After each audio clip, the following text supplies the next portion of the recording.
Yesu ashimwe cyane. Ndabakiriye mwese muri aya materaniro yacu uyu munsi, amateraniro yacu ya mbere muri uyu mwaka mushya. Mbifuriza mwese umwaka mushya muhire, amahoro n'imigisha by'Uwiteka bibabemo. Tugiye gutangira aya materaniro ariko ndagira ngo tubanze dusome hamwe mu gitabo cy'Abafilipi igice cya 4 ku murongo wa 5. Havuga ngo ibisigaye bene data. Hano Paulo yandikiraga Abafilipi ariko ndagira ngo nkaha yanditse ngo ibisigaye, wenda we yarasozaga urwandiko, ariko reka twe tubigire igitangiriro ibyo tugiye gukora. Naho ari bene data ushobora gushiramo izina ryawe. Avuga ngo ibisigaye bene data, iby'ukuri byose, ibyo kubahwa byose, ibyo gukiranuka byose, ibiboneye byose, iby'igikundiro byose n'ibishimwa byose, nihaba hariho ingeso nziza kandi hakabaho ishimwe aba ari ryo mwibwira. Amen. Reka ibi tubifate nk'akayunguruzo ducishamo ibyo dutekereza.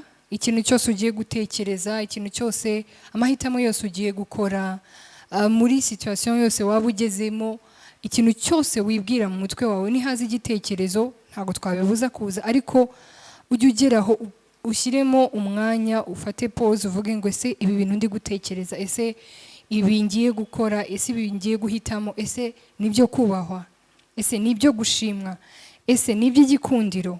Hanyuma nubona byujuje izi karite zose ubikomeze, kuko tuzi neza ko ibitekerezo byacu bihinduka amagambo, kuko nk'ijambo ry'Imana rivuga ngo ibyuzuye umutima nibyo bisohoka, n'Abanyarwanda barabivuga.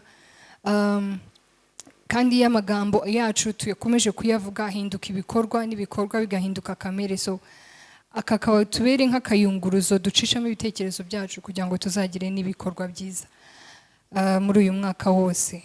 Reka dufate umwanya dusenge dutangira aya materaniro, hanyuma twakire na worship team ituyobore mu mwanya mwiza. Kadusenge. Mwami Imana yacu, tuje imbere yawe, turagushima Mwami ko waduhaye uwundi munsi mwiza wo kuba imbere yawe, umunsi mwiza ngo tuwishimiremo kandi tuwunezererwemo, kandi koko niko bigiye kugenda. Uyu munsi turawishimiramo kandi tuwunezererwemo uko byamera kose. Mwami Imana, reka uyu munsi ubane natwe muri aya materaniro, gahunda zose kuri ziri bugende zikurikirana, uduhe umugisha wawe Mwami mwiza, uzubane natwe, utugirire neza, imitima yacu inezererwe muri wowe, kandi tukumve uri hafi yacu, tuwumve Mwuka Wera aza tuganirize, aze atera imbuto yawe muri twebwe kandi ayimeze. Mwami Imana, tuguhaye uyu mwanya wose, tukuramya, tuguhimbaza. Wakire amashimwe yacu, wakire kuramya kwacu, wakire ibyifuzo byacu dushira imbere yawe Mwami mwiza, maze uduhe umugisha wawe Mwami, utwereke mu maso hawe. Twagushimye kandi twaguhimbaje Data, mu izina rya Yesu dusenze twizeye, amen. Worship team turabakiriye kugira ngo muze muduheshe umugisha, mutuyobore muri uyu mwanya mwiza. Imana ibahe umugisha. Muraho bene data, ndizere ko muri amahoro. Uyu ni umwaka musha, umwaka w'ibyishimo, umwaka w'amahoro, umwaka wo kunezerwa Imana. Turabakira muri gahunda yo kuramya no guhimbaza uhoraho. Ndabizi neza muri bugubwe neza kandi muri buhabwe umugisha. Ijambo ry'Imana riravuga muri Zaburi ngo mufatanye nanjye guhimbaza izina ry'uhoraho. Reka dufatanye duhimbaze izina ry'uhoraho, Umwami Imana waremye isi n'ijuru. Imana ibaho umugisha. Umwuka Wera na twamuhawe nk'inshuti, twamuhawe nk'umufasha kugira ngo adufashe, kugira ngo azatugeze imbere ya Data dafite ikizinga cyangwa mu nkanyari. Mugire byiza ubo tugiye dufatanya namwe kuramya Umwami Imana ibaho umugisha. Hallelujah, gwino muka turakwakiriye hano. Hallelujah, gwino muka, yeah. Hallelujah, gwino muka turakwakiriye hano. Gwino muka twese hamwe. Hallelujah, gwino muka turakwakiriye hano. Hallelujah, gwino muka Oh, oh, oh. Hallelujah. Ngwino mwuka turakwakiriye hano. Ngwino mwuka. aho umwuka wera ari hari umwuka wera. Ngwino ukore nta kintu twakora tutagufite mwuka wera. Ngwino ukore ni wowe utanga amahoro arenze ayo twakwibwira. Ni wowe unezeza imitima yose y'abantu. Ni wowe utanga amahoro arenze ayo twakwibwira. Ni wowe unezeza imitima yose y'ababaye. Urakaza urakaza mwuka wera. Urakaza mwuka wera. Urakaza urakaza mwuka wera. urakaza urakaza mwuka wera. ni wowe utanga amahoro arenze ayo twakwibwira. Ni wowe unezeza imitima yose y'abantu. Ni wowe utanga amahoro arenze ayo twakwibwira. Ni wowe unezeza imitima yose y'ababaye. Urakaza urakaza mwuka wera. Urakaza mwuka wera. urakaza urakaza mwuka wera. urakaza urakaza mwuka wera. ni wowe utanga amahoro arenze ayo twakwibwira. ni wowe unezeza imitima yose y'ababa. ni wowe utanga amahoro arenze ayo twakwibwira. ni wowe unezeza imitima yose y'ababaye. urakaza urakaza mwuka wera. urakaza urakaza mwuka wera. yego mwami, yego mwami, uyu munsi ndemereye umwuka gukora muri nje. yego mwami, yego mwami, yego mwami, yego mwami, uyu munsi ndemereye umwuka gukora muri nje. yego mwami, yego mwami, yego mwami, yego mwami, uyu munsi ndemereye umwuka gukora muri nje. ndakwihaye wese nkoresha mwami mu mahanga yose. isi irategereje guhishurirwa kwacu. ndakwihaye wese nkoresha mwami mu mahanga yose. isi irategereje guhishurirwa kwacu. yego mwami, yego mwami, yego mwami, uyu munsi ndemereye umwuka gukora muri nje. yego mwami, yego mwami, yego mwami, yego mwami, uyu munsi ndemereye umwuka gukora muri nje. ngwino mwuka, ngwino hagati yacu. ngwino mwuka, ngwino twuzuze. ngwino mwuka, hagati yacu ngwino mwuka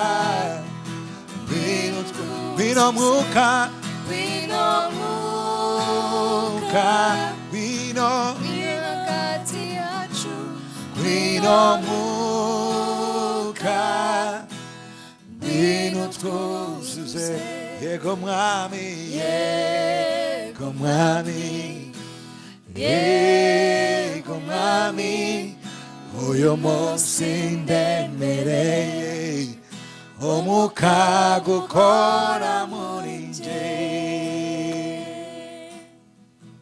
mwuka wera w'Imana twuzuze ngwino umishurire menye uko mbaho mwuka wera w'Imana ngwino twuzuze ngwino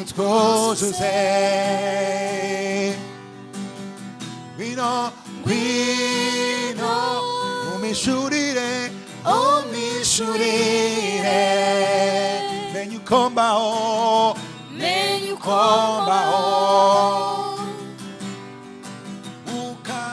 mwuka wera w'Imana ngwino twuzuze ngwino umishurire menye uko mbaho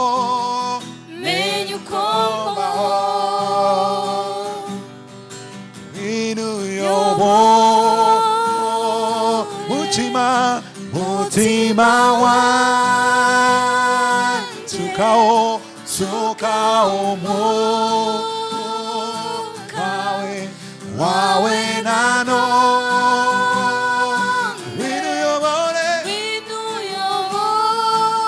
uyobore Yesu mutima wanjye sukao mwuka nanone wawe nano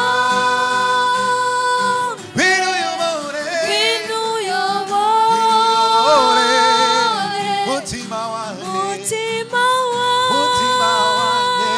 sukao mwuka wawe nanone umenye mindurwe umenye Yesu umenye mindurwe menye inzira zawe mwami umenye mindurwe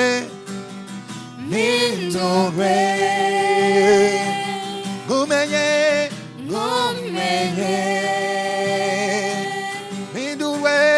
mindurwe menye inzira zawe mwami mwuka wera w'Imana ngwino twuzuze ngwino umishurire menye uko mbaho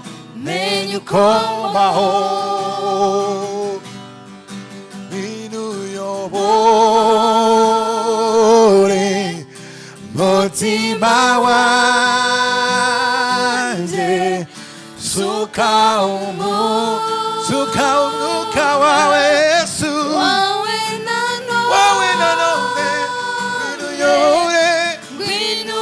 uyobo namwe zaye mutima wanje suka umwuka wawe nanone ngwino uyobore mutima wanjye suka umwuka wawe nanone ngwino uyobore Masiele kokosiele kungasala mutima wanye suka asala kosikerebo wawe nanone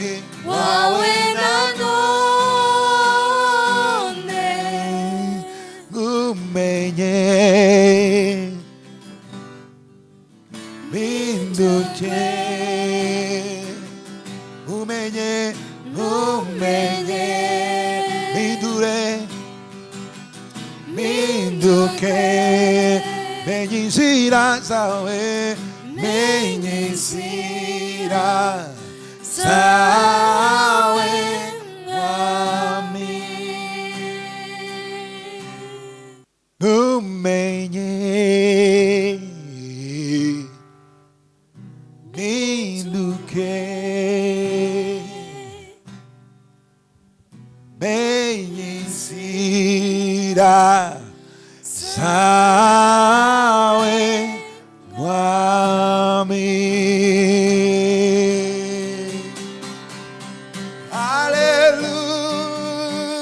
haleluya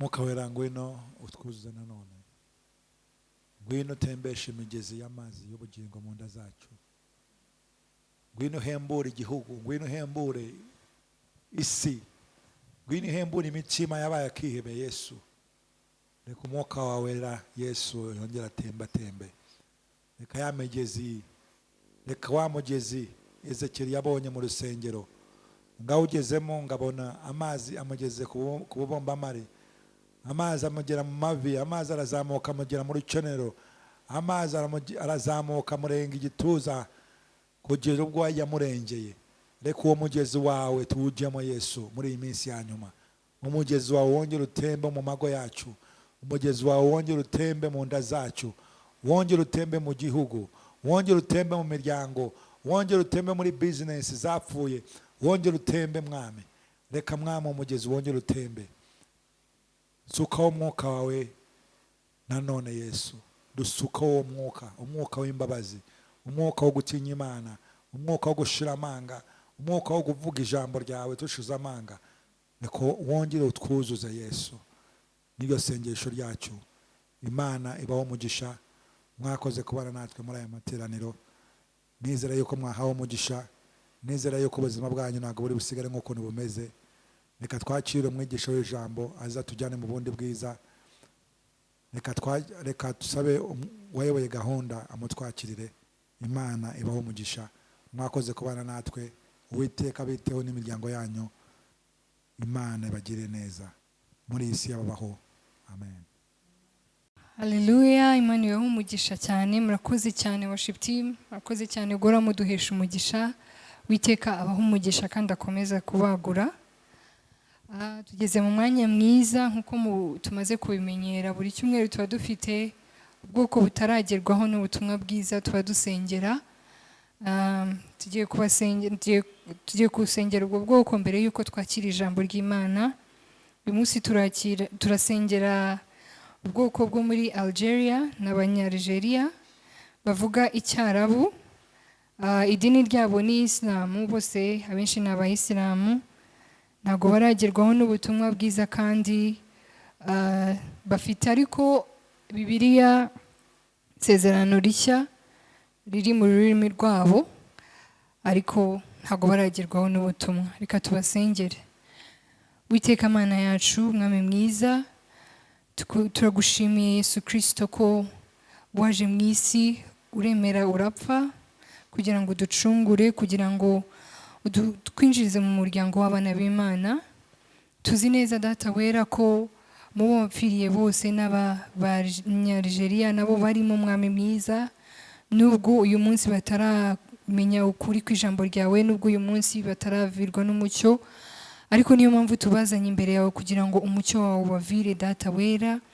Mwami mwiza, ijambo ritubwira ko ibisarurwa ari byinshi, abasaruzi ari bake, ngo dusabe nyiri ibisarurwa mwami mwiza yohereza abakozi. Turagusabye papa kuko ari wowe nyiri ibisarurwa, kugira ngo uhagurutse ingabo, uhagurutse abana bawe mwami mwiza, bagende muri aya mahanga, bagende muri aba banyarigeria, bababwire ubutumwa bwiza, kugira ngo data wera binjizwe mu muryango wawe mwami mwiza, kugira ngo umucyo wawe ubavire. Ariko data n'ubu utegure imitima yabo kugira ngo bazabashe kwakira neza ijambo ryawe, kugira ngo bazabashe kwakira ubutumwa bwawe. Ibibagose mwami bitangire data wera, bibabwirize ubutumwa bwawe mwami Imana. Turagushimye data wera kugiye kubikora, kandi twiteguye neza kuzumva ubuhamya bwabo mwami, umunsi bazatubwira ngo mwarakoze kudusengera, mwarakoze kudushyigikira, kandi twamenye ubutumwa bwiza, tumenye Imana ku bwanyu. Urakoze data, turagushimye kandi turaguhimbaje mu izina rya Yesu, amen.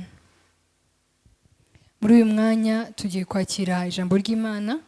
Reka dutegure imitima yacu, dutegure Bibiliya zacu, dutegure aho twandika, duhamagare n'inshuti zacu, yaba abo tubana mu nzu, bose baje dufatanye kumva ubutumwa bwiza, kandi Mwuka Wera arakomeza akora umurimo w'Imana muri twebwe. Imana ibahe umugisha. Pastor, turakwakiriye. Yesu ashimwe bene data, arakoze cyane umuyobozi wa gahunda kunyakira. Imana imuhe umugisha. Murakoze Porters Hand Worship yatuyoboye mu mwanya wo kuramya no guhimbaza Imana. Bahaye ikaze rero mwese mu mwanya wo kumva ijambo ry'Imana, kugira ngo twubakwe naryo. Reka dusenge dutangira kumva ijambo ry'Imana.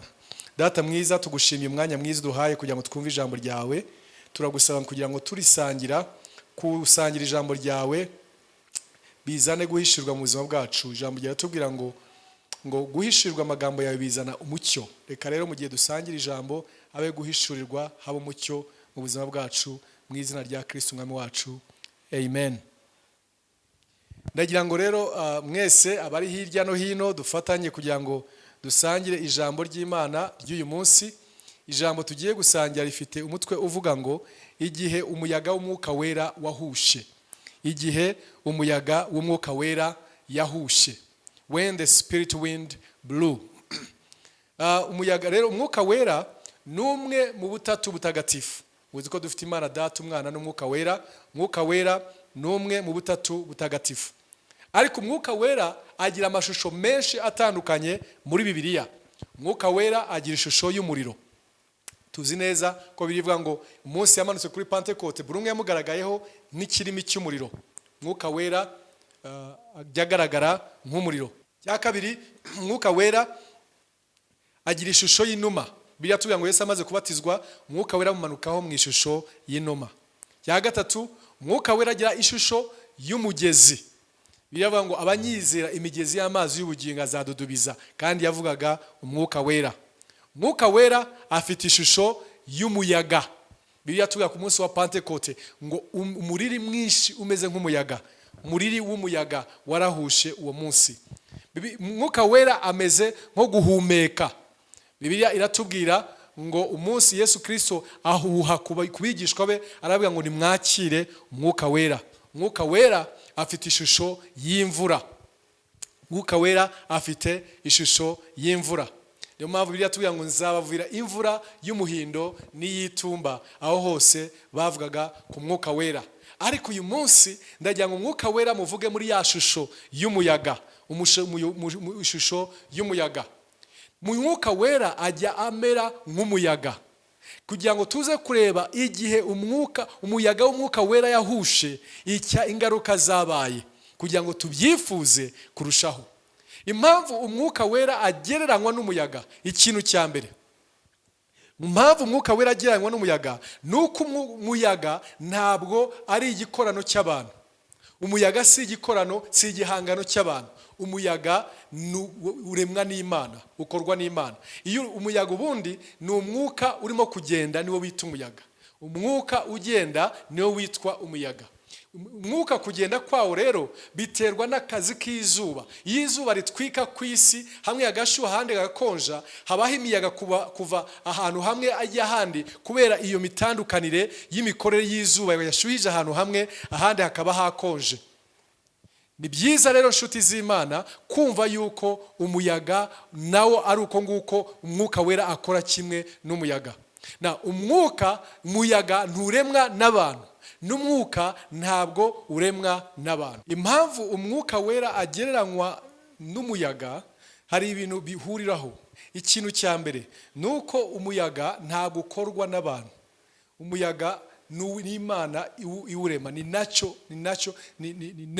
biri muri byaremwe n'Imana. Gukora umuyaga ubundi umuyaga ni umwuka ugenda, niwo muyaga. Umwuka rero ugenda biterwa no gukora kw'izuba. Izuba ririmo gutwika, hari ahantu hashyuha ahandi hashyuhe kimwe, hose ntihagire ubushyuhe bungana. Iryo tandukaniro ry'ubushyuhe bw'abantu batandukanye bituma umwuka uva hamwe ujya ahandi bikabyara umuyaga. Ni imikorere rero ya nature, ntabwo ari ibintu abantu baba bahanze. N'umwuka wera rero ntabwo ari umuremano w'abantu. Umwuka wera aturuka ku Mana. Ikintu cyo ko umwuka wera ataturuka atari imikorere y'abantu, si abantu bamurema bamuforma, ahubwo ni Imana imwohereza. Niyo mpamvu uraza gusanga mu Byakozwe n'Intumwa igice cya mbere umurongo wa 2 ikintu Bibiliya itubwira. Byakozwe no mu gice cya 2 umurongo wa 1 aravuga ku munsi wa Pentecote usohoye bose bari hamwe mu mwanya umwe bahuje umutima, nuko umuriro ubatungura uvuye mu ijuru umeze nk'umuyaga uhuha cyane. Bibiliya tubwiye ngo umuriri uhuha uvuye mu ijuru. Uko umuyaga ari God made, ni nako umwuka wera atari manipulation y'abantu bamukereya, ahubwo ni iby'Imana. N'umwuka wera nawe atangwa n'Imana. Hano batubwira ngo yavuye mu ijuru. Iyo dusomye mu gice cya 3 cya Yohana 3, ijambo ry'Imana tubwira ku kiganiro Yesu yagiranye n'umugabo witwa Nikodemu. Barimo kuganira, Nikodemu amubajije ngo nakora iki kugira ngo mbashe kwinjira mu bwami bwo mu ijuru. Hanyuma Yesu Kristo agenda amwigisha, aramubwira ngo ntabwo ushobora kujya mu ijuru utabyawe bwa kabiri. Umva ahangaha ukuntu batubwira ibice 3.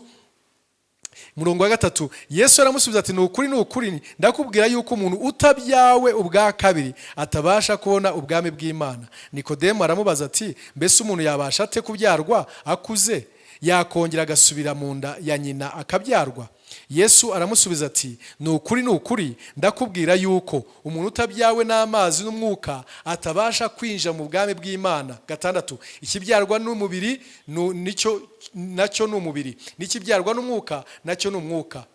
Witangazwa nuko nkubwiye yuko bitakwiriye kubyarwa bwa kabiri. Umuyaga uhuha aho ushaka, ukumva guhuha kwawo, ariko ntumenya aho uva cyangwa aho ujya. Umuyaga mu by'ukuri ntumenya aho uva ngo dore ngaho uvuye, nguyu naha, ntabwo ariko bimeze. Umuyaga rero n'uw'Imana, niko n'umwuka w'Imana avuga ngo ni nako n'umuntu w'umwuka ameze. Ni nako n'umuntu w'umwuka ameze abakomoka ku Mana. W'umwuka niko ameze abakomoka ku Mana. Yesu ashimwe cyane. Umwuka nawe abakomoka ku Mana, ntabwo abakomoka mu bisanzwe. Aho ngaho aramubwira ngo rero nuko bimeze, umuntu w'umwuka niko ameze. Rero ni byiza kumenya ngo ntabwo umwuka ari condition abantu barema. Umwuka w'Imana nta umufabrika, ni umwuka w'Imana, ava ku Mana, atangwa n'Imana. Yesu ashimwe cyane. Ikintu cya kabiri umuyaga n'umwuka bihuriraho nuko umuyaga ntushobora kubonesha amaso, ni ingufu zitagaragara. Ubona icyo zirimo gukora gusa, ariko zo ntuzibona ngo dore umuyaga nguyu ndawubona cyangwa ngo ndawufashe, ntibishoboka. Ariko twese umurimo w'umuyaga turawubona. N'ubu mbavugisha ubu mu madirisha ndabona ibiti biri mu kunyeganyega. Umuyaga urimo urahuha ibiti binyeganyega, ariko umuyaga sinawubonesha amaso, sinanawufata. uko umuyaga ari ingufu zitagaragara n'aya maso, niko n'umwuka wera ameze, n'imbaraga zitagaragarira amaso. Ntushobora kubona ngo dore umwuka nguyu, dore ndawumufashe, ariko imirimo y'umwuka iragaragara.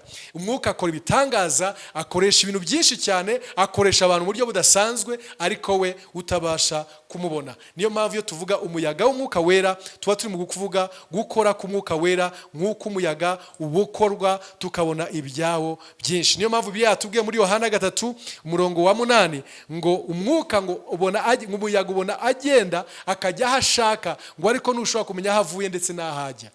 Ntabwo wamubona, he is an invisible force. Ni nako n'umwuka wera ameze, ntubasha kumubona ariko arakora.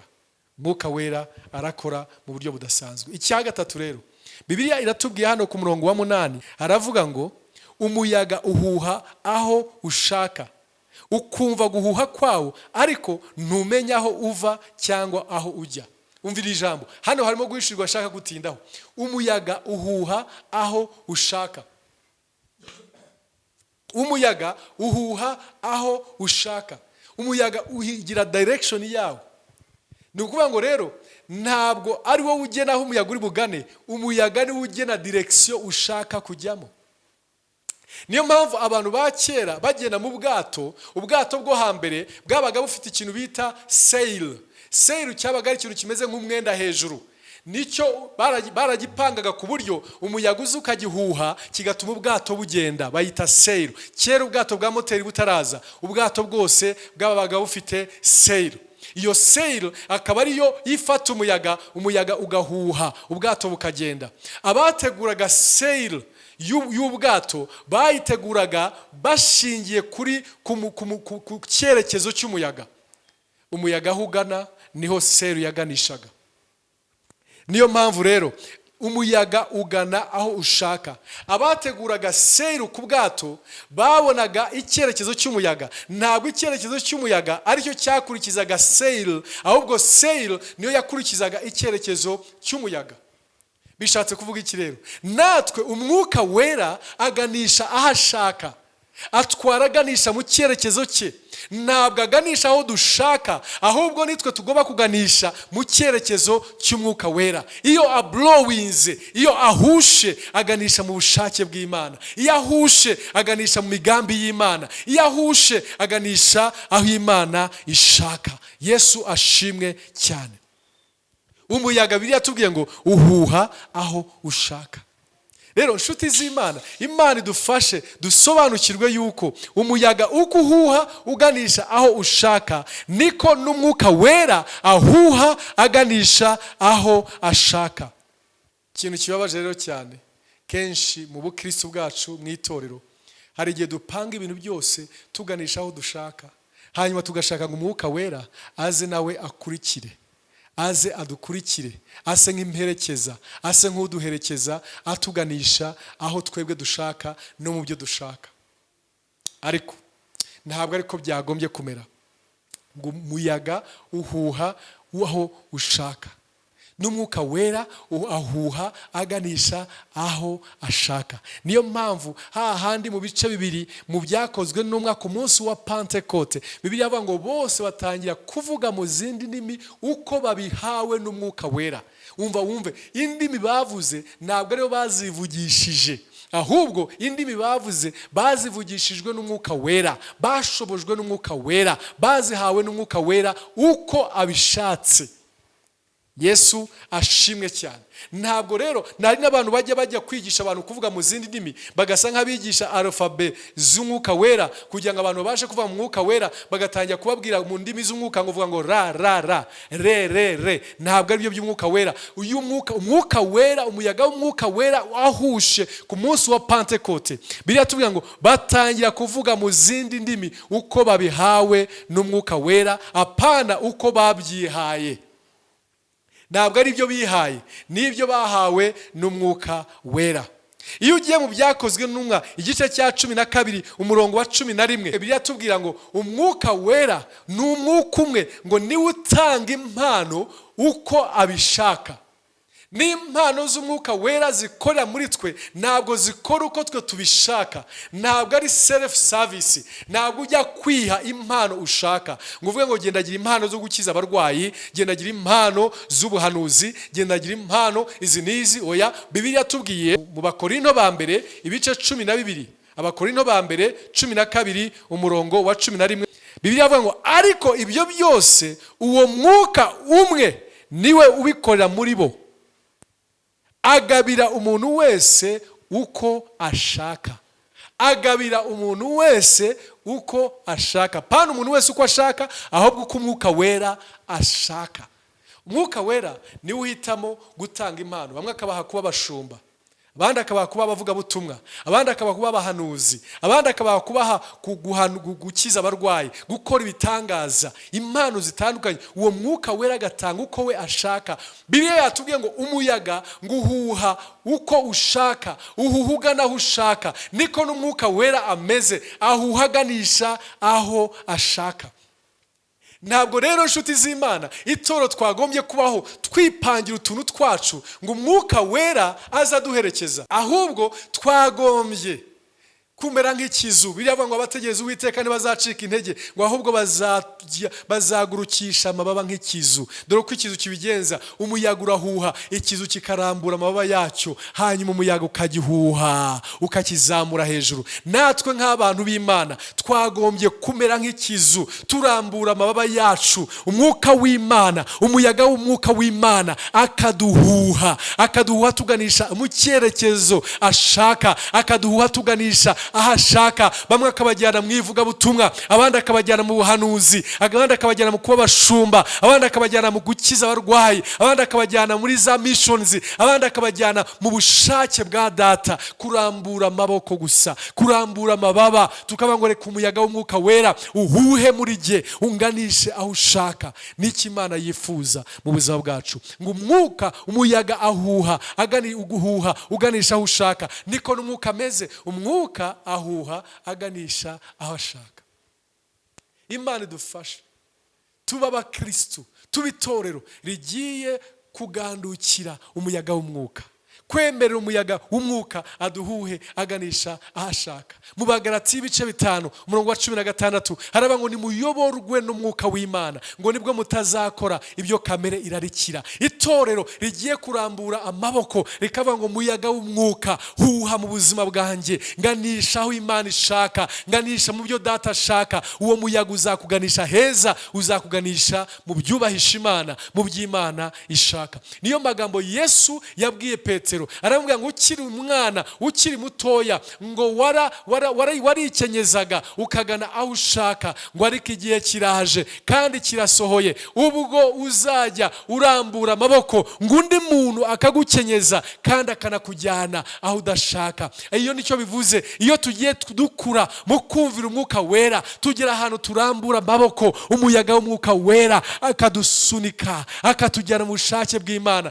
Kabone naho twaba tutashaka, twisanga tujyanye mu bushake bwe. Niyo bwasa nk'ubusharira, niyo bwasa nk'ubutaturyoheye, turaza gusanga adusunitse atujyanayo. Ngo umuyaga uhuha aho ushaka. N'umwuka wera niko ameze.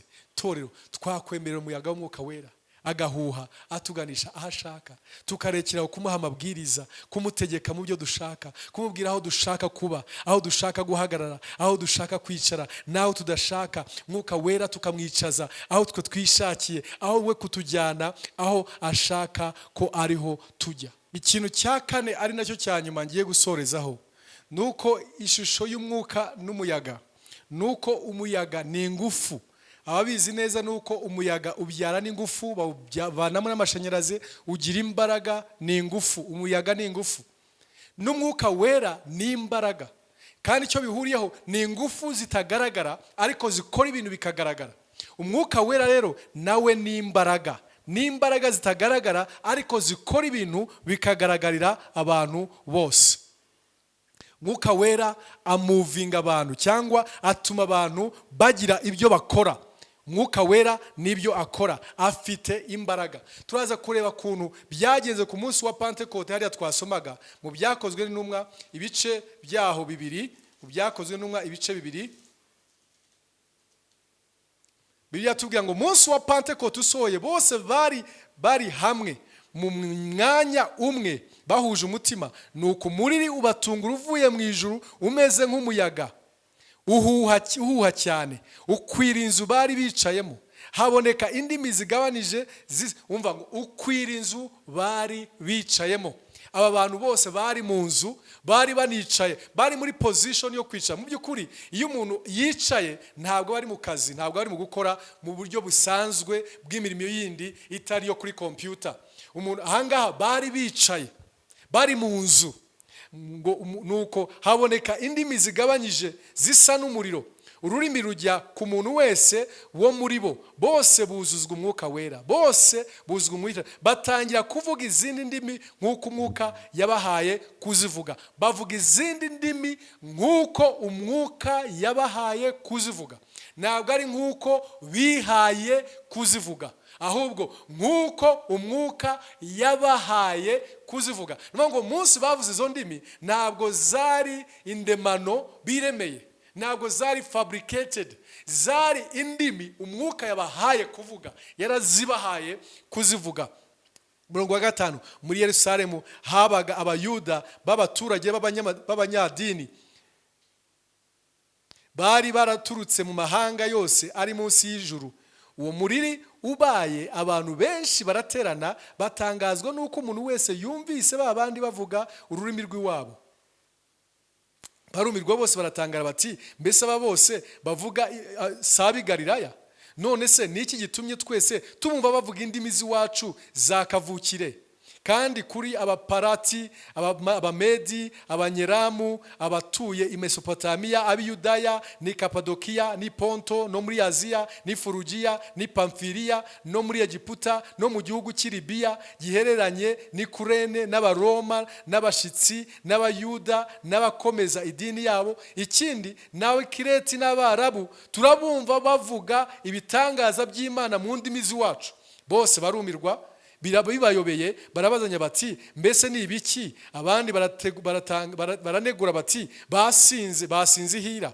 Murongo wa 14, ariko Petero ahagarara na 11 ababwiriza ijwi rirenga ati, yemwe bagabo b'i Yudaya n'abatuye Yerusalemu mwese mwe, ibi mubimenye kandi mubyumvirize mwumvirize amagambo yanjye. Aba ntibasinze nk'uko mubyibwira, kuko uba ari isaha ya 3 y'umunsi, ahubwo ibyo mureba ni ibyahanuwe n'umuhanuzi Yoweri. Ndagira ngo urebe, Bibiliya tubwiye ngo bari bicaye mu nzu, umwuka wera maze kubagiramo, umuriri w'umwuka wera ubagezemo, ntago basigaye bicaye, barahagurutse bajya mu murimo, bajya kubwiriza abantu ibihumbi n'ibihumbi byari imbere yabo, barahagarara. Ndagira ngo ubwire, uko umuyaga uhuha ikintu kigahindura position, niko n'umuriri w'umwuka wera, umuyaga w'umwuka wera iyo uhushe mu itorero, iyo uhushe mu buzima bw'umuntu, ntago bimusiga uko yari ameze, ntago bimusiga yicaye, ntago bimusiga arambaraye, arahagurutswa, biramuhagurutsa, haba imbaraga zimuhagurutsa, agahagarara, agatinyuka, agahangara. Bibiliya tubwiye ngo Petero ahagararana na 11 mu gihe bari bicaye mu nzu, hamaze kuza imbaraga z'umwuka wera, barahagurutse. Ndasenga mu izina rya Yesu, haba umuriri w'umwuka wera mu buzima bwacu, haba umuriri w'umwuka wera mu itorero, uwo muriri uduhagurutse mu izina rya Yesu. Abari bicaye ntacyo bakora mu itorero, abari bicaye ntacyo bakora mu gakiza, abari bicaye nta murimo bagira mu itorero, umuriri ubahuhemo, ubahagurutse, bamere nka 11 bahagurukanye na Petero, bagatangira kubwiriza ubutumwa bwiza ntawe ubahatiye, kubera ko hari umurimo w'umuriri w'umuyaga w'umwuka wera waruhushe mu buzima bwabo, urabahagurutsa. Nshuti z'Imana, hari aho wari wicaye, reka hagire umuriro w'umwuka wera ugiye kuguhagurutsa. Ikindi cyabaye, igihe umuyaga w'umwuka wera wahushe, ucyambere wahagurukije abantu, ariko si icyo gusa, iwatinyuye n'abantu. Tuzi umugabo witwa Petero agira ubwoba, atinya umwana w'umukobwa mukanga gahunga, akihakana na Yesu, ariko bari hagati y'abapana n'abakobwa, ari hagati y'abantu benshi, ari hagati y'abagabo benshi, ibihumbi n'ibihumbagiza, ariko ntabwo atinya guhagarara hagati hagati yabo akamamaza. Niyo mpamvu Yesu Kristo yari yaramubwiye ngo ntuzave Yerusalemu, uzategereze umwuka wera kumanukire. Uko umwuka wera nabamanukira muzahabwa imbaraga, muzahabwa imbaraga, muzatinyurwa. Umwuka wera azababera imbaraga, azaba umuriri, azaba umuyaga uri powerful, uzaba muvinga ukabakoresha ibyo mutashobora gukora. Uwo mwanya arahagarara, aratinyuka, atangira kwatura, aravuga ngo uyu Kristo Yesu, uwo Imana yagize Kristo, uwo nguwo mwabambye mukamwica, Imana yamugize umutware, imugira Kristo, imugira umwami. Arahagarara avuga ubutumwa bwiza ashize amanga, atinyutse, kubera ko hari umuriri w'umwuka wera wari wamanukiye ubuzima bwe. Umwuka wera yatumye bahaguruka, atuma batinyuka, atuma bamamaza. Ariko ntabwo ari cyo gusa. Umwuka wera, umuyaga w'umwuka wera, ikintu yakoze, yazanye n'imbaraga no mu magambo bavuga. Dore mu gihe barimo bakimo bavuga, umurongo wa 37, reka mbari wo nsoma ngo abo bantu bumvise ibyo. Bari bumvise iki? 36, nuko abo mu muryango wa Isirayeli bose nibabimenye badashidikanya yuko Yesu wo mwabambye Imana yamugize umwami na Kristo. Nibwo butumwa bwiza yabwirije. Yesu Kristo mwabambye, Imana yamugize umwami na Kristo, niryo jambo yabwirizaga. Wibuke ko mbere yari yamwihakanye igihe bambwiye ngo ese Yesu mufite icyo mufana? Ati ndabarahiye jewe ntacyo dufana nawe. Ariko umuriri w'umwuka wera aje, umuyaga w'umwuka wera amaze guhuha nk'umuriri mwinshi, baba energized, buzuzwa imbaraga, ntiyatinya noneho guhagarara mu bihumbi byinshi abibwira ngo Yesu wa wundi mwabambye, wa wundi nihakanaga, wa wundi mwavugaga yuko mfite icyo mpfana nawe nkahunga, ndagira ngo mbabwire ngo Imana yamugize umwami ndetse na Kristo. Akivuga ayo magambo, nyumvira umurongo wa 37, abo bantu bumvise ibyo bicumita mu mitima, nuko babaza Petero n'izindi ntumwa bati bagabo bene data, mbese tugire dute? Uwo mwanya kubera umuriri w'umwuka wera, imbaraga z'umwuka wera zari zahusha ubuzima bwabo, zari zabahaye imbaraga, n'amagambo bavugaga yari yuzuye imbaraga z'umwuka wera. Yari yuzuye imbaraga z'umwuka wera. Ndagira ngo mbabwire, igihe umwuka wera yahushe, amagambo y'intumwa yagize imbaraga. Igihe umwuka wera yahushe, amagambo y'intumwa yagize imbaraga. Tekereza umuntu kuvuga ahatari umwuka wera, ijambo tuvuga rihinduka ibiganiro. Reka tubaganirize, tukiganiriza inkuru, bigasa nka ya migani y'abakame, imigani y'ingwe, imigani isanzwe. Ariko ahari imbaraga z'umwuka wera, amagambo arasigwa, amagambo ameze nk'amacumu, amagambo arahinguranya, amagambo avugwa aba afite imbaraga. Bibiliya tubwira umurongo wa 37 ngo abo bantu bumvise ibyo Petero avuga ngo bibacumita mu mitima. Inshuti z'Imana, ahari imbaraga z'umwuka wera, ahari umuyaga w'umwuka wera, amagambo arekera kuba amagambo, agahinduka ibihindura ubuzima bw'abantu. Bibiliya yavuze ngo amagambo bacumita imitima. Ushobora kwivugirira ijambo woroheje, ariko kuba imbaraga z'umwuka wera igahinguranya umutima w'umuntu, agatsindwa. Nibyo Yesu yavuze ngo uwo mwuka wera naza mu gitabo cya Yohana ngo azemeza isi iby'icyaha, azemeza isi iby'icyaha, ngo azanatwemeza n'ibyo gukiranuka. Uwo mwuka wera naza, imbaraga z'umwuka wera zemeza abantu. Ushobora kubwiriza mu buryo, mu magambo magufi cyane, ariko hari imbaraga z'umwuka wera abantu bagaca bugufi, bakarira, bakihana, bagahinduka, kubera ko amagambo acumisa imitima yabo. Nibyo byabaye ku iki gice dusoma ku murongo wa 37, igice cya 2, ngo abo bantu bumvise ibyo bibacumita mu mitima, nuko baza Petero n'izindi ntumwa bati bagabo bene data, mbese tubigire dute? Umurongo wa 38, Petero abasubiza ati nimwihane umuntu wese muri mwe abatizwe mu izina rya Yesu Kristo ngo mubone kubabarirwa ibyaha byanyu, kandi namwe muzahabwe iyi mpano y'umwuka wera.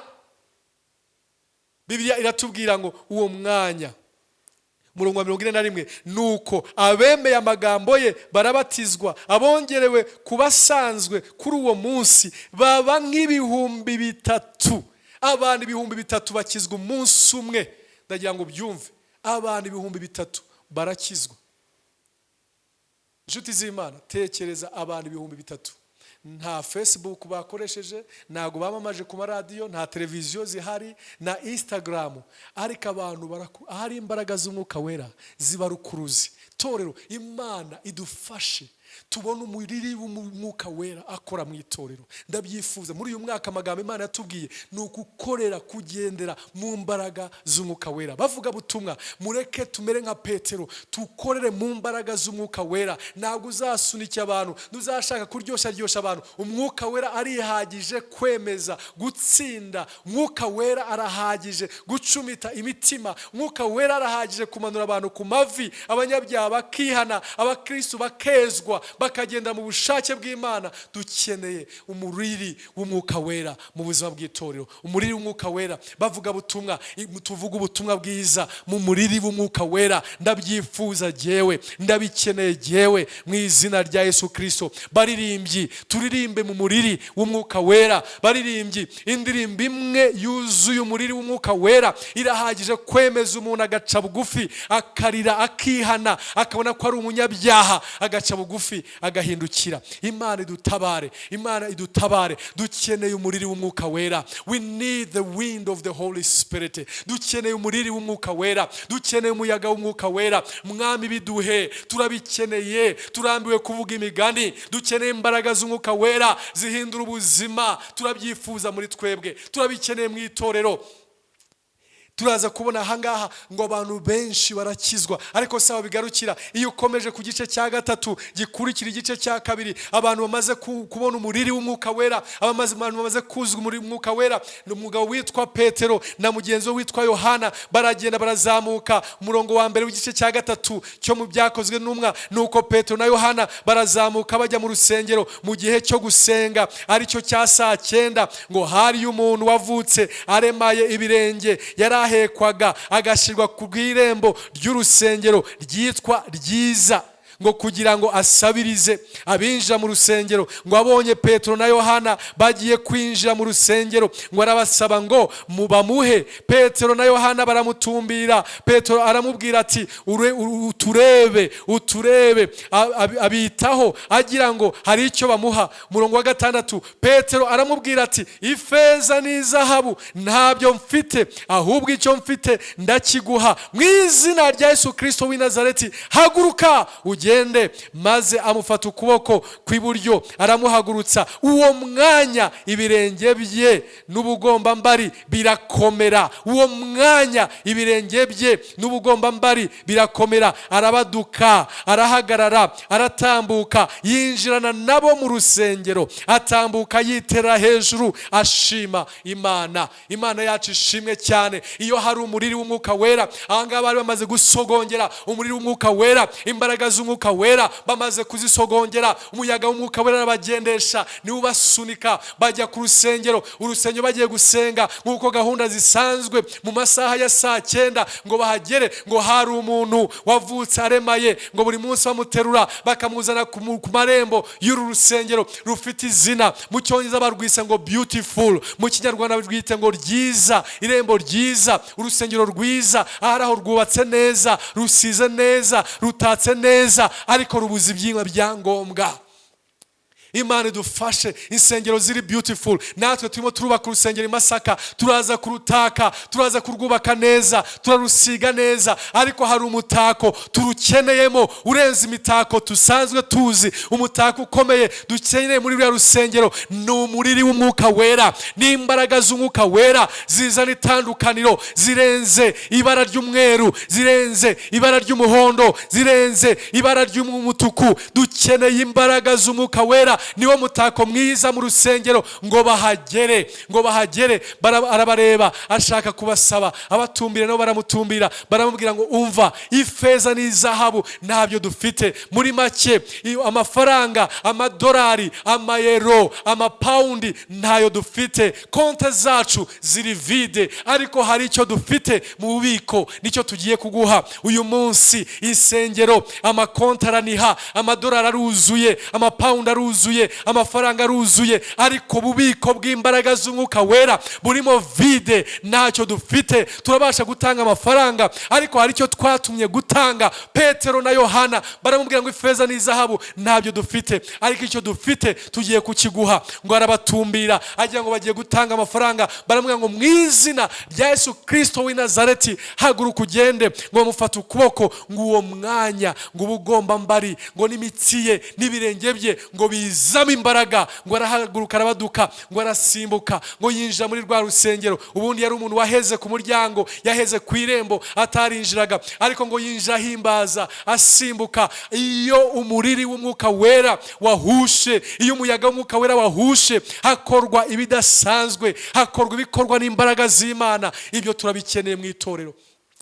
Turabikeneye kuba turi muri worship concert, indirimbo imwe bayiririmba abantu bagakira indwara, abantu bakabohoka, amadayimoni agahunga. Turabikeneye mwuka wera, turabikeneye mwuka wera. Mwami mwiza biduhe. Niyo byo dusanga mu Byakozwe n'Intumwa ibice 13. Nanone Paulo yuzuye ubuntu bw'Imana, yuzuye umwuka wera, yuzuye umwuka wera. Bamaze gusenga no kwiriza mu bice 13, barahaguruka bagiye kujya gukora umurimo. Iyo tuze ku murongo wa 6 baravuga ngo baromboreza muri icyo kirwa cyose, bagera i Pafo, basangayo ngo umukonikoni w'umuyuda w'umuhanuzi w'ibinyoma, ngo wari witwaga Bariyesu, ari kumwe n'umutware Serugiyo. Ngo Paulo wari umunyabwenge, ngo wari umunyabwenge, uwo ahamagaza Barinaba na Sawuli ngo bashaka kumva ijambo ry'Imana. Ngo ariko Eruma w'umukonikoni, izina rye niko yisobanurwa, ngo abagisha impaka ashaka kuyobya uwo mutware ngo atizera. Maze Sawuli, ubyumve neza, ariwe Paulo, ngo yuzuye umwuka wera. Ngo maze Sawuli ariwe Paulo, ngo yuzuye umwuka wera, yuzuye umwuka wera. Ngo aramutumbira ati, wa muntu we wuzuye uburiganya n'ububi bwose, wa mwana wa Satani we, wa mwanzi w'ibyo gukiranuka byose we, ntuzarorera kugoreka inzira z'Umwami Imana zigororotse. Nuko dore ukuboko k'Umwami kuraguhanye, uraba impumyi, utarora izuba, ubiramarane iminsi. Muri ako kanya igihe kiramugwira, n'umwijima ucura mu maso ye, ararindagira, akaba ashaka abo kumurandata. Uwo mutware abonye bibaye, arizera, atangira kwigisha ku Mwami Yesu, atangarira kwigisha ku Mwami Yesu. Igihe umuriri w'umwuka wera yagendagenze, imbaraga z'umwijima zarahunze, zarahungabanye. Ndasaba Imana ngo itorero ryo mu minsi yacu ribe ryuzuye umuriri w'umwuka wera. Imana yaravuze mu ijambo ryayo ngo itorero ryo mu minsi ya nyuma, ngo icyubahiro cyayo kizaba gikomeye kurusha icyo mu minsi ya mbere. Ndasaba Imana ngo umuriri w'umwuka wera, umuyaga w'umwuka wera uhuhe like never before mu itorero ryacu muri iyi minsi. Data mwiza, ndakwinginze dutabare. Reka umuriri w'umwuka wawe wera uze mu buzima bwacu. Abashumba turabikeneye, abavuga butumwa turabikeneye, abaririmbyi turabikeneye, abanyamasengesho turabikeneye. Reka umuriri w'umwuka wera amanuke mu buzima bwacu, ahuhe mu buzima bwacu. Abari bicaye mu itorero ntacyo bakora, bahagurutswe n'umuriri wawe, batangiye kugira ibyo bakora. Abakoraga Mwami bavuga ubutumwa bwiza, umuriri w'umwuka wera atanga imbaraga, amagambo bavuga atsinde abanyabyaha bihane, atuma itorero ryezwa. Haba imbaraga zawe, abarwayi bakire, ibibazo bigende, abadayimoni bahunge, abantu babohorwe, ingoyi zishwanyagurike, ibihome bikubitwe hasi, imitwaro ikurweho. Ndakwinginze Mwami, umuriri w'umwuka wera ugendagende. N'ubu ndimo kuvuga aya magambo, ndagusaba ngo hagire umuntu abahoka mu izina rya Yesu, hagire uhagurutswa mu izina rya Yesu, hagire uhabwa gukira mu izina rya Yesu Kristo, hagire uhindurwa ubuzima mu izina rya Yesu Kristo. Amen, amen. Imana ishimwe kubwirwa ijambo ry'Imana. Turagushimiye cyane Pastor ko uhora uduhesha umugisha, ko uhora utubera umugisha. Imana iguhe umugisha twese, kandi koko dukeneye uku kuyoborwa na mwuka wera, dukeneye n'izi mbaraga z'umwuka wera kugira ngo zitwuzure twese iteka ryose. Imana ibahe umugisha, kandi Imana iguhe umugisha cyane Pastor. Tugeze mu mwanya mwiza wo kuzana amaturo yacu n'ibya 10 n'amaturo y'ishimwe. Murabona momo code n'abakoresha Airtel, murabibona kuri screen baragenda babibereka n'amakonti dushobora gukoresha mu gihe cyo gutura. Mu gihe turimo gutura, reka babwire amatangazo ahari. Tuributswa ko imirimo yo kubaka urusengero rwacu aho tuzajya duteranira ikomeje kandi igeze ahantu heza cyane, nk'uko muri kubibona ku mafoto. Reka twese dukomeze gushyigikira uyu murimo w'Imana. Ndumva byaba byiza cyane umunsi tuzaba twicayemo uvuga ngo hano hariho itafari ryanjye, hariho sima yanjye, hariho ikaro ryanjye. Ndumva byaba by'umunezero mwinshi. Rero reka dushyigikira uyu murimo w'Imana. Turaza kubona Google Form ku bayikeneye, turaza kubona link ituganisha kuri iyo Google Form muri description box yo kuri iyi channel turi kumviraho aya materaniro. Dukomeze tushyigikire. Ikindi ni uko amateraniro cyangwa se ijambo kuri Sana Radio rikomeje buri ku cyumweru kuva saa 7 kugera saa 8. Sana Radio ikorera kuri 98.0. Dukomeze kurikurikira. Ikindi ni uko nkuko mubizi mumaze kubimenyera tugira nibature buri munsi kuva ku wa mbere kugera ku wa gatandatu saa 11 za mu gitondo kugera saa 11:45. Turi imbere y'Imana tuyiragiza umunsi. Biba byiza gutangirana umunsi wawe n'Imana. Ikindi ni uko amateraniro yacu ku wa gatatu akomeje. Buri ku wa gatatu tugira amateraniro kuri Zoom guhera saa 2 za nimugoroba, za nijoro kugera saa 3:30 za nijoro.